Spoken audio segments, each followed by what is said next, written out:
Ever since the RTX 3080 and 3090 launched, people have been asking NVIDIA to make a 3070 Ti that achieves most of the gaming performance of the 3090, but without the 24 gigs of VRAM that gamers would never use.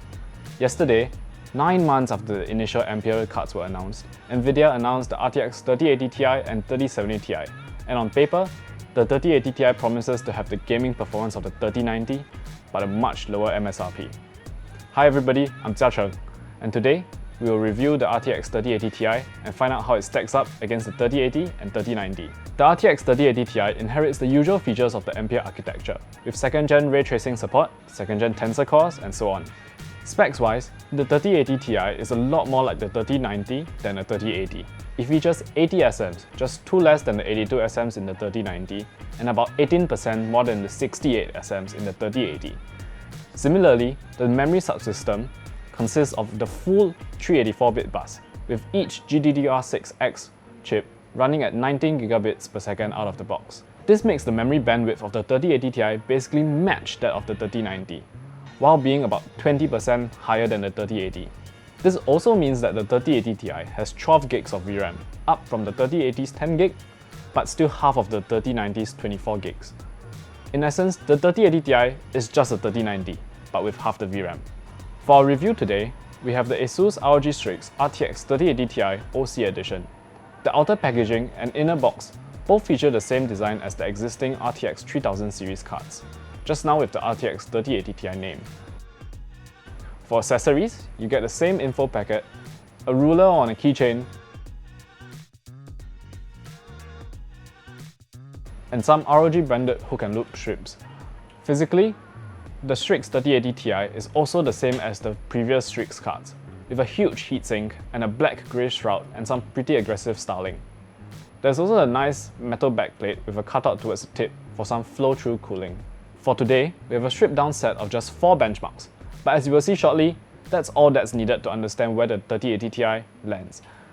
We ran these tests with a Ryzen 7 5800X on an MSI X570 Ace with 32 gigs of 3600 MHz RAM. Just a quick note on power consumption. All the cards we have here are factory overclocked models with higher than reference power limits. The Strix 3080 Ti comes with a stock power limit of 400 watts, while our comparison 3090 Supreme X has a power limit of 410 watts. In firm-up, we measure a total system power consumption of 505 watts with the 3080 Ti Strix OC, about 40 watt less than the 3090 Supreme. The first set of benchmarks is Horizon Zero Dawn, a AAA game from 2020 that helps illustrate the expected performance in newer, story-driven games with more demanding graphics requirements.